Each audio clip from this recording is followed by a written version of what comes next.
The Boeing EA-18G Growler is an American carrier-based electronic warfare aircraft, a specialized version of the two-seat A-18F Super Hornet. The EA-18G replaced the Northrop Grumman EA-6B Prowlers in service with the United States Navy.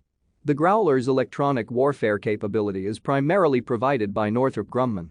The EA-18G began production in 2007 and entered operational service with the U.S. Navy in late 2009. Australia has also purchased 12 EA-18Gs, which entered service with the Royal Australian Air Force in 2017. On 15 November 2001, Boeing successfully completed an initial flight demonstration of F/A-18F F-1 fitted with the ALQ-99 electronic warfare system to serve as the EA-18 Airborne Electronic Attack Concept aircraft.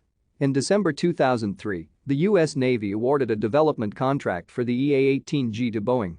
As primary contractor, Boeing was to construct the forward fuselage, wings and perform the final assembly. Northrop Grumman was the principal airframe subcontractor and they would supply the center and aft fuselage as well as the principal electronic combat system. Thank you for watching. Like and subscribe if you would like to view more of our videos. Have a nice day.